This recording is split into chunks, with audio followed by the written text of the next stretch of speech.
திருமணத்துக்கு பிறகும் நடிப்பேன் தாமிரபரணி பானு. திருமணத்துக்கு பிறகு தொடர்ந்து நடிப்பேன்னு நடிகை பானு சொல்லியிருக்காங்க. தமிழ் திரையுலகில் தாமிரபரணி படத்தின் மூலம் அறிமுகமான அழகிதான் முக்தா பானு.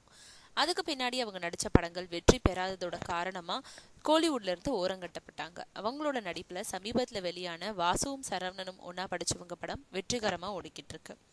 இதனிடையே நடிகை பானு விரைவில் திருமண வாழ்க்கையில இணைய இருக்காங்க. இந்த மாதம் 23ஆம் தேதிக்கு திருமண நிச்சயதார்த்தமும் 30ஆம் தேதி திருமணமும் நடக்க இருக்கு.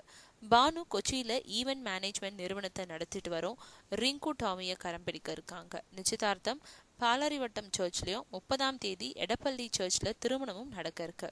இதை பத்தி நடிகை பானு என்ன சொல்லியிருக்காங்கன்னா, நான் பள்ளி பருவத்தில இருந்தே பரதநாட்டியம் மற்றும் மோகினி ஆட்டம் கத்துக்கிட்டு இருக்கேன். என்னுடைய திருமணம் பெரியவங்களால நிச்சயிக்கப்பட்ட திருமணம். என்னோட கணவரோட தங்கையும் திரைத்துறையில இருக்காங்க. இது காரணமா கணவர் வீட்டுல நான் நடிக்க தடை இருக்க வாய்ப்பில்ல.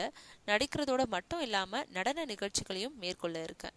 பாம்பு சட்டை உள்ளிட்ட 3 படங்கள்ல நான் நடிச்சிட்டு இருக்கேன். திருமணத்துக்கு பிறகு தொடர்ந்தும் நடிப்பேன்னு பானு சொல்லியிருக்காங்க.